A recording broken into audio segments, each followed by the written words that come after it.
vécu un moment de ma vie où il y a eu beaucoup de changements ces derniers temps, autant professionnels que le lieu de vie, comment habiter, toutes ces questions. Et ce que j'attends de cette expérience, c'est déjà une découverte d'un texte, plus des personnes croyantes. J'accompagne des personnes qui demandent, qui se tournent vers l'église pour demander un sacrement, mais qui parfois sont très très éloignées de toute pratique, de toute lecture de la Bible, et donc qui arrivent un peu comme ça à blanc. Et c'est, je pense, notre vocation d'humain, c'est de transmettre et de communiquer. On peut lier écologie et religion d'une manière très simple en disant tout simplement les chrétiens, et ils partagent ça avec les juifs ou les musulmans par exemple, confessent un Dieu qui est créateur. S'il y a quelque chose plutôt que rien, c'est parce qu'il y a une divinité, une transcendance personnelle, croyons-nous, qui a créé le monde. Et de la manière la plus basique qui soit, c'est une piètre réponse à l'amour de Dieu créateur que de détruire la création qui nous a été confiée.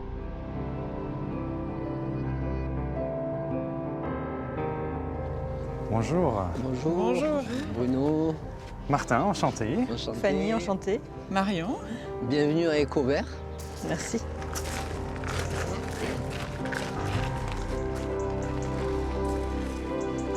Ce que vous voulez boire, donc jus de pomme, tisane avec la verveine du jardin.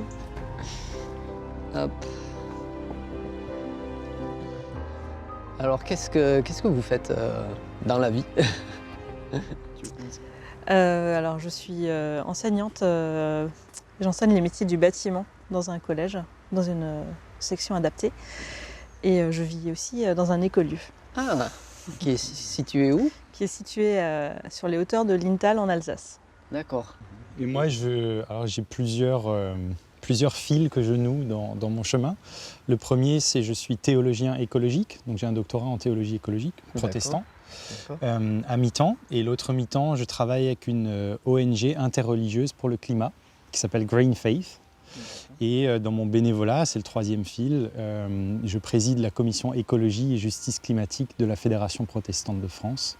Et en tout cas, merci Bruno de nous accueillir, merci à Martin et Fanny d'avoir accepté cette rencontre autour de ce texte de l'Évangile que nous allons découvrir bientôt. Mais avant de découvrir le texte, est-ce que chacun peut dire quel est son rapport à la Bible ? Alors moi j'ai reçu le baptême à un âge où je ne pouvais pas le décider.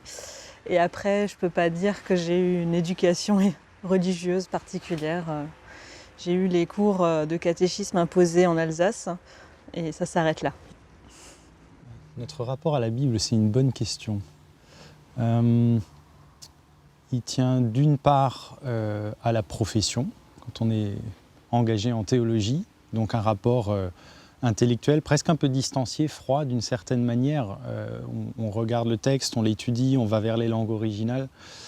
Et puis il y a un autre grand angle qui est celui existentiel, spirituel, très personnel. Et ces deux manières de se situer par rapport au texte peuvent se nourrir et en même temps parfois il y a comme une étrangeté de l'un vis-à-vis de l'autre, je ne sais pas comment dire ça. Et Bruno, alors, votre rapport à la Bible ? J'ai progressivement appris à goûter en fait à la parole et puis j'essaie de la laisser infuser, un peu comme la tisane, à moi pour qu'elle puisse aussi porter du fruit et puis que ça m'habite dans mon quotidien, dans les choses très pratiques qu'on peut faire ici ou les initiatives qu'on peut développer. Je suis curieuse de voir quel effet va produire sur vous le texte que j'ai choisi. Je vous remets à chacun une Bible. Et donc j'ai choisi un texte au chapitre 7 de l'évangile de Matthieu. Et c'est en fait le texte, la parole de Jésus qui clôture tout le sermon sur la montagne. Ainsi, tout homme qui entend les paroles que je viens de dire et les met en pratique peut être comparé à un homme avisé qui a bâti sa maison sur le roc. La pluie est tombée, les torrents sont venus, les vents ont soufflé. Ils se sont précipités contre cette maison et elle ne s'est pas écroulée, car ses fondations étaient sur le roc. Et tout homme qui entend les paroles que je viens de dire et ne les met pas en pratique peut être comparé à un homme insensé qui a bâti sa maison sur le sable. La pluie est tombée, les torrents sont venus battre cette maison. Elle s'est écroulée et grande fut sa ruine. Alors, vos impressions à chaud, à la découverte de ce texte, en quelques mots? La première impression, c'est une surprise. Ouais. Et un peu de fraîcheur aussi, je veux dire, parce que quand on travaille la question écologique, c'est pas un des textes traditionnels qu'on sort. Ouais. Alors déjà, c'est très bien, et je me réjouis que ce soit dans le Nouveau Testament. On ne sort pas la Genèse ou un psaume de la création. Immédiatement, il me vient plein de... Enfin, même si c'est inattendu, il y a plein de résonances. Ok, merci. Bruno?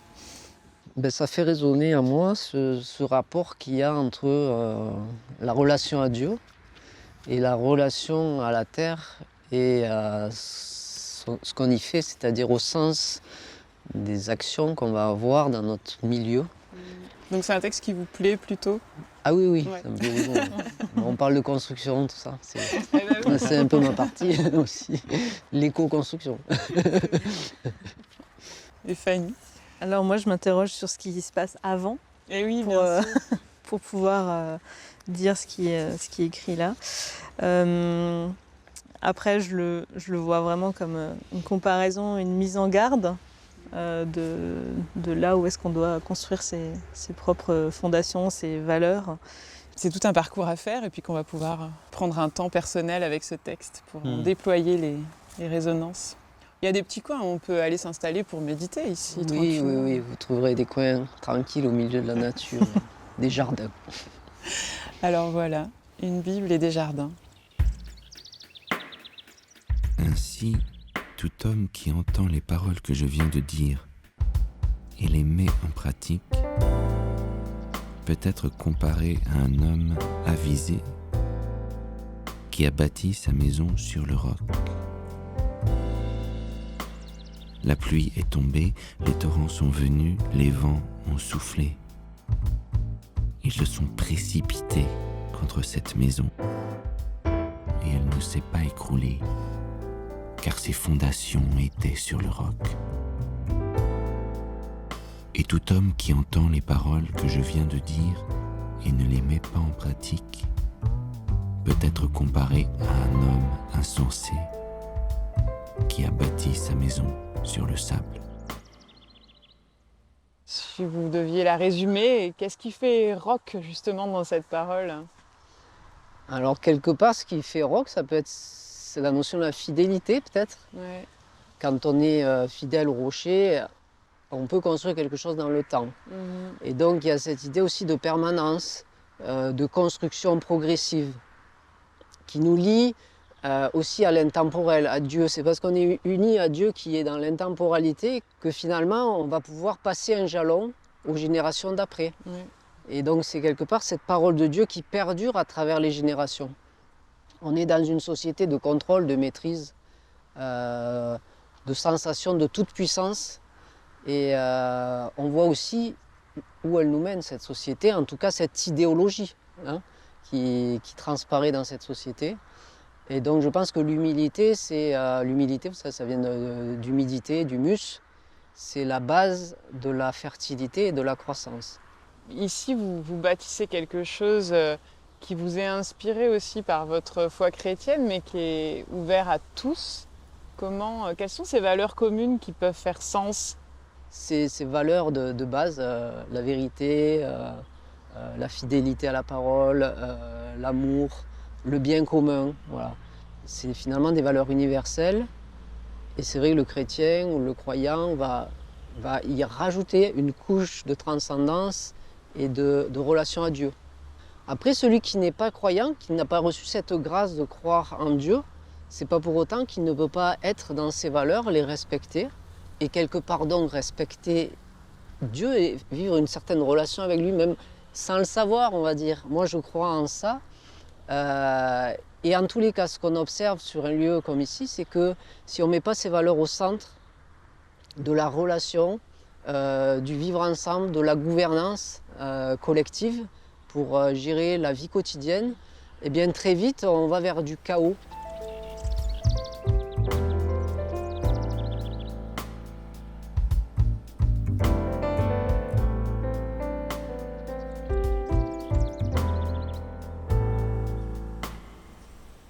Alors Martin, qu'est-ce que vous avez envie de partager autour de ce texte ? La première chose qui m'a sauté aux yeux, c'est le mot maison. Quand dans la foi chrétienne, on parle du monde comme création de Dieu, évidemment, ça renvoie à l'immensité du cosmos, mais ici, on est ramené à quel est notre lieu d'habitation. Comment est-ce qu'on habite le monde et comment est-ce qu'on fait pour que ce monde qui nous accueille demeure accueillant. La planète, elle nous survivra, ça, c'est pas l'enjeu. La question, c'est comment est-ce que ça peut rester une maison, et une maison pas simplement pour nous, mais aussi pour les autres êtres vivants et pour les générations futures. C'est une question de justice. Alors construire sur le roc, aujourd'hui, en fait, on est mis au défi d'inventer un nouveau roc. Parce que le modèle duquel on vient, qui était un modèle très matérialiste, croissanciste, productiviste, consumériste, et ça fait référence aussi un peu à ce qu'il y a avant dans les béatitudes. Ouais. Aujourd'hui, on pensait que c'était du roc, c'est les conditions de notre bonheur, de notre développement, de notre avancement civilisationnel. Et on se rend compte que ce qu'on avait comme récit du progrès, finalement, c'est du sable. C'est ce qui s'effrite sous nos doigts, c'est ce qui fait que on est entré dans la 6e extinction de masse des espèces, qu'on a un climat qui se réchauffe, qui va vers les 3 degrés de réchauffement. Donc qu'est-ce que ça veut dire aujourd'hui construire sur le roc ? Il faut revoir nos fondations et nos fondements. Et voilà, moi je suis engagé sur un chemin aussi de conversion et de transition écologique personnelle. Je pourrais vous faire la liste des choses où je ne suis pas cohérent et où on pourrait dire tiens Martin, voilà, tu n'y es pas encore. Et oui, effectivement. Il y a des fois dans mon chemin, il faut que je m'arrête et que je respire. Et ça peut vouloir signifier, oui, je fais attention à ce que je mange, mais de temps en temps, je m'offre un coup de malbouffe, quoi, parce que voilà, c'est mon petit carnaval. Et puis, on n'est pas des alpinistes, on ne monte pas le chemin de la mise en pratique écologique par la face nord de manière super complexe, on est des randonneurs du dimanche.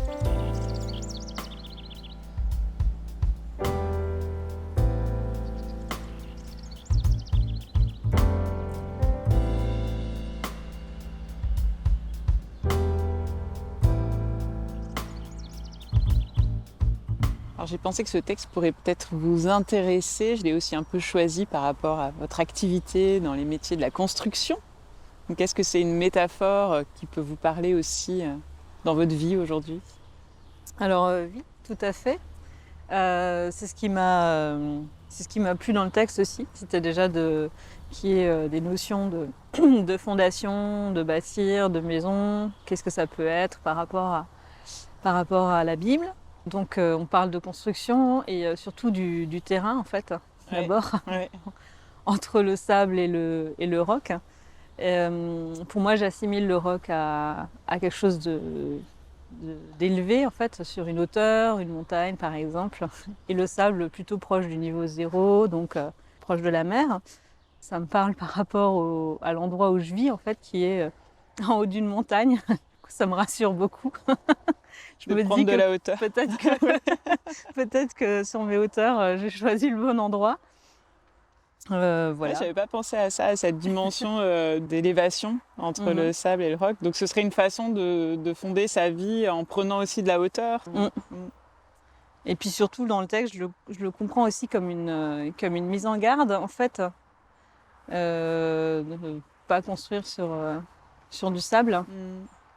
Et ce serait quoi le sable pour vous dans votre vie ? C'est à quel endroit vous vous dites là-dessus ça vaut pas le coup de construire quoi, enfin d'un point de vue éthique aussi. Ça serait des valeurs que j'aurais pas éprouvées en fait, que j'aurais pas. C'est des expériences que j'aurais pas eues et que je me serais juste fiée à ce qu'on m'en a dit. Ouais. Une personne avisée, c'est une personne qui a de l'expérience, qui a testé des choses, qui a interrogé des choses. Et on voit bien sur l'expérience que dans la construction, c'est souvent les erreurs qui nous font avancer. Et donc peut-être qu'au début on construit sur le sable et petit à petit on grimpe jusqu'à arriver sur le roc pour trouver le meilleur emplacement, les meilleures fondations. Ainsi, tout homme qui entend les paroles que je viens de dire et les met en pratique peut être comparé à un homme avisé qui a bâti sa maison sur le roc. La pluie est tombée, les torrents sont venus, les vents ont soufflé. Ils se sont précipités contre cette maison et elle ne s'est pas écroulée, car ses fondations étaient sur le roc. Et tout homme qui entend les paroles que je viens de dire et ne les met pas en pratique peut être comparé à un homme insensé qui a bâti sa maison sur le sable. La pluie est tombée, les torrents sont venus battre cette maison, elle s'est écroulée, et grande fut sa ruine. Il y a une petite contradiction, moi, qui m'apparaît par rapport au sermon sur la montagne, entre notre texte et le fameux texte des inquiétudes. Ne vous inquiétez pas. Comment relier aujourd'hui à la fois la nécessité de la confiance, de la non-maîtrise, de tout ce que je ne maîtrise pas, avec en même temps cette responsabilité de s'engager? Ça peut amener à quelque chose qui peut être de l'ordre d'une forme de lâcher-prise par rapport à l'échec. Finalement, si on est dans cette confiance, c'est pas si grave que ça. Puisque l'essentiel, c'est ce que je peux faire avec ce que j'ai reçu de capacités, de dons, de moyens pour le réaliser. C'est aussi un petit risque pour la foi ou pour la personne chrétienne engagée. Il y a une confiance qui peut être démobilisatrice. Si on a une vision vraiment du Dieu tout-puissant qui accompagne, qui gère parfois de son doigt, pointer telle et telle chose, de dire mais non, mais vous inquiétez pas, quoi, Dieu prendra soin. Et ça peut être déresponsabilisant. Et je crois que la confiance dont on parle là et qu'on appelle un peu, c'est la confiance dans l'engagement. En disant, Luther disait prie comme si Dieu pouvait tout et agis comme si Dieu ne pouvait rien. Ouais, quelque chose que j'aime bien en fait dans ce texte, c'est que ce qui nous est proposé, c'est pas d'éviter les pluies, le vent, les tempêtes, mais construire une vie qui puisse encore tenir au milieu de la tempête. L'homme avisé, il s'en sort après la tempête. Par contre, celui qui s'en sort pas, c'est la grande ruine. Et c'est ce qui me dérange un petit peu, parce que ça oblige à suivre les prédications de Jésus, quoi. Ça m'évoque beaucoup de culpabilité, en fait. Parce que je pense que des fois, on peut sortir un peu du rang. S'il y a un petit mouton qui s'échappe, il ne va pas forcément tout de suite mourir. Mais il peut aussi construire autre chose de différent et montrer quelque chose de différent qui peut être aussi inspirant.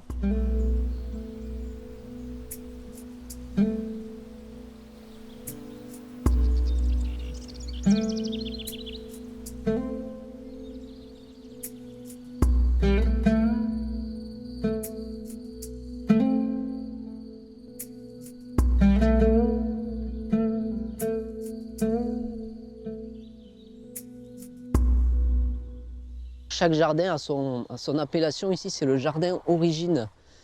Pourquoi? Parce que c'était notre premier jardin familial quand on est arrivé ici en 97. Ah, moi, je pensais que c'était une référence à l'Éden encore. Ah ben ça peut. Une maniaque de la vie. Ouais. On peut le voir comme ça. Oh, il est beau. Et voilà, c'était notre jardin familial et c'est devenu un jardin collectif qui est autogéré par une douzaine de familles actuellement. Et là, c'est le jardin un peu d'automne. Donc on a mis en culture les légumes qu'on voit ici qui vont nous servir cet hiver plus tôt. Donc, les beaux poireaux là qui commencent à être pas mal. Hein. Et puis là, y a cette idée aussi de permanence, de quelque chose qui dure, qui est solide, qui est basé sur le roc. Et par exemple, la méthode pour enrichir la terre ici, on ne met pas des engrais qui vont être lessivés par la première pluie et disparaître. On va nourrir le sol, nourrir la vie du sol, la vie microbienne. Et en fait, cette terre, elle va être fertile pendant de nombreuses années sans qu'on n'ait plus rien à y faire. Alors on l'entretient bien sûr chaque année, mais là on a quelque chose qui vise une certaine permanence, une certaine stabilité. C'est ça le sens de la solidité dans notre texte, c'est effectivement quelque chose qui peut se voir à long terme, enfin, qui devient pérenne. Et c'est ce mot qui est traduit par aviser, cet homme avisé, on le retrouve dans plusieurs autres extraits de l'évangile de Matthieu, où il est question à chaque fois de quelqu'un qui est capable d'anticipation, en fait, de voir les choses non pas seulement dans l'immédiateté, mais à plus long terme. D'autant plus que dans le texte, il est question du vent qui souffle, de la pluie. Bon, ça ne peut pas ne pas surgir, évoquer le changement climatique. Et moi, je me demande, est-ce que ici, vous avez peut-être déjà... Est-ce que vous sentez déjà des changements en termes de pluviométrie dans le temps, ou est-ce que vous Vous faites de l'agriculture déjà qui commence à s'adapter ou avec d'autres essences ou... Oui, alors bien sûr, on a pu voir récemment, là, il y a eu des pluies un peu violentes dans le Gard, des terrains à côté qui n'étaient pas cultivés ou cultivés avec des techniques un peu chimiques qui s'inondaient, et des terrains comme ici, certains endroits où il y a une porosité du sol qui fait que l'eau est absorbée, le sol a une grande capacité d'absorption. On peut voir aussi les changements climatiques qui amènent des nouvelles maladies ou des nouveaux insectes prédateurs. Et ça, c'est intéressant de travailler sur le contexte global, pas uniquement sur le lieu où on cultive, pour créer une sorte d'équilibre général en fait. Un peu comme si l'ensemble était un écosystème, au-delà seulement du jardin. Et un écosystème dont on fait partie. Mais il y a aussi l'envie d'être acteur différent de consommateur aussi. Le fait de cultiver, enfin voilà, on met la main à la pâte et il y a cette satisfaction-là, quoi. La carotte qu'on a sortie justement de la terre, elle est forcément meilleure que celle qu'on aura achetée sous blister dans un supermarché de grande distribution, par exemple. Moi, je regarde, c'était des mains d'intellectuels qui vont sur des claviers et des livres. Il n'y a pas de traces de terre, quoi. Et je sens que c'est une aspiration que j'aurais et je me dis ça serait juste plus aligné aussi d'avoir mon petit bout de terrain. Et je me demande comment est-ce que toi, tu le vis, du coup, comme tu as les mains dans le sol. Si je perçois ce que je vais cultiver comme un don de Dieu à travers la vie qui donne à ses légumes, là je suis dans une relation spirituelle en fait. Et donc je ne vais pas, quand je jardine, penser à ça, mais je vais le vivre avec ce sens, en portant ce sens. Et donc en jardinant, on peut établir quelque part, être en relation avec celui qui est la source de la vie. J'ai l'impression que dans tout mouvement écologique ou dit écologique, il y a cette forme de spiritualité. Il y a toujours un retour à la terre et une forme de nourriture un peu spirituelle, c'est sûr. Il y a aussi l'idée de partage, en fait. Ce qu'on va récolter dans le jardin, on espère pouvoir le transformer dans la cuisine et en faire profiter à un plus large public.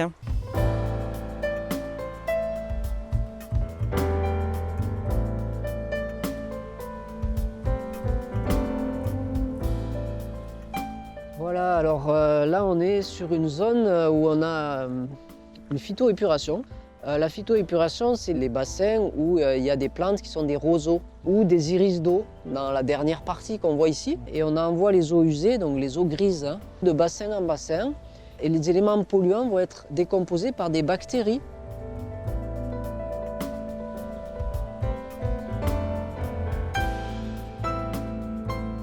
Les 2 mètres carrés d'énergie solaire se retrouvent dans une boule qui est grosse à peu près comme une balle de tennis. Donc on a un équivalent optimal de 2 kW thermiques sur le point chaud de cuisson.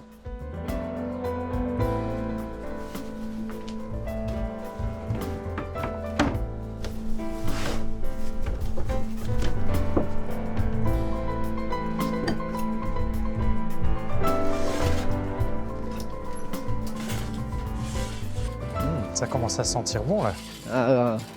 Donc voilà le fournil avec le four à pain qu'on a auto-construit qui peut cuire 40 kg de pain. Donc c'est quand même un outil qui permet de développer une vraie activité professionnelle à petite échelle, mais voilà. Et donc là on voit Olivier qui prépare des pâtons, donc il fait du pain, Olivier qui est permanent en fait ici, et qui fait du pain 1 fois par semaine. Voilà. Et il est à la période d'enfournement, ça veut dire qu'il a allumé le four probablement il y a à peu près 2 heures. Et donc ce four il va rester chaud longtemps après la cuisson. Demain matin il sera encore aux alentours de 120 degrés. Et on va pouvoir cuire d'autres choses derrière. Ouais, le pain, en plus, c'est vraiment le symbole du partage. Oui. Ouais.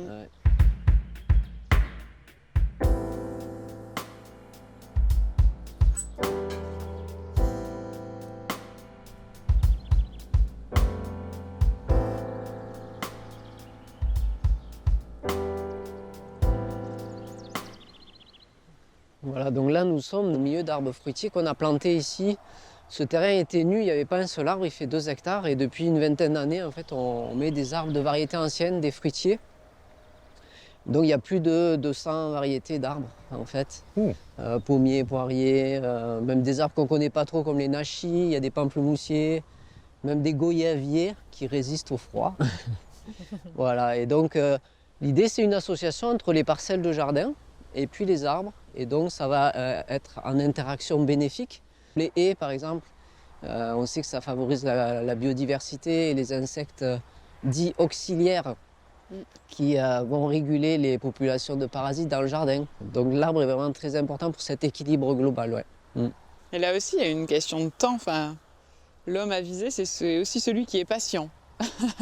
Oui, parce que ben voilà, 20 ans, on les plante, alors on les pousse pas trop, on met pas trop d'engrais, ils vont pousser doucement, mais ils vont être plus résistants aux champignons pathogènes, aux maladies, etc., ou aux tempêtes qui peuvent casser des branches. Si un arbre pousse très vite, il est finalement beaucoup plus fragile. Ah, c'est intéressant ça par rapport aussi à cette métaphore de la construction. De Et oui. savoir qu'aller trop vite fragilise. Oui, tout à fait. C'est vrai que faire ses fondations dans le sable, c'est facile.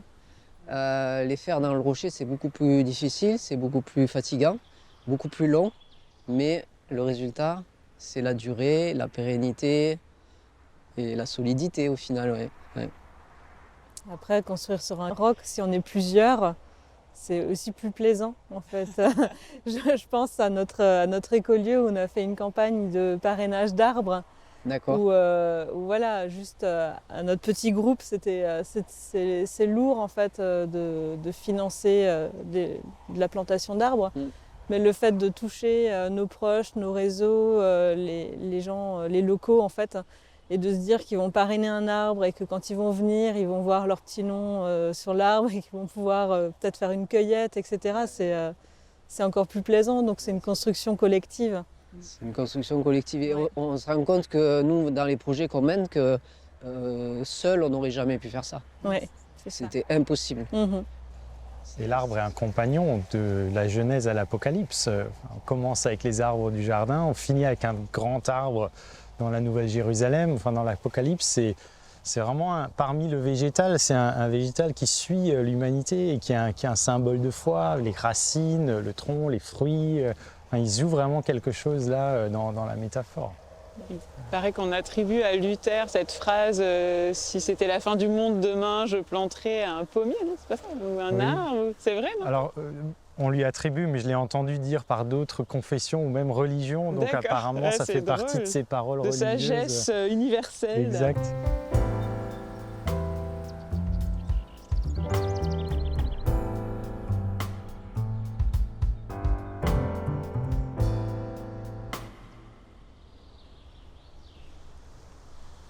Et ben voilà, oui, c'est le moment de nous dire au revoir. Voilà. Merci beaucoup en tout cas de nous avoir accueillis ici pour ces 2 jours. Merci à vous. J'ai été enchanté de vous accueillir, puis de ces échanges enrichissants qu'on a pu avoir.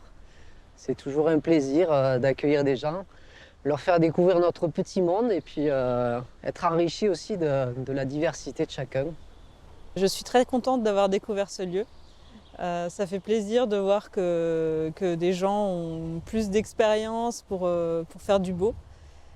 Et ce texte va m'aider encore à méditer un petit peu sur les fondations. Non, moi, ce que je retiens, c'est l'appel à être avisé, cette notion de sagesse très pratique aussi. Et je repars avec les images des différentes choses que tu nous as montrées ici. Et ouais, cette incarnation-là. Merci beaucoup de nous avoir ouvert les portes de ce lieu nourricier. Et puis merci à vous, Fanny et Martin, d'avoir Merci. accepté vous. cette rencontre. Oui. Bonne route. Bonne route. Bonne Et à une prochaine fois peut-être. Avec Avec plaisir. plaisir, ouais. Au revoir.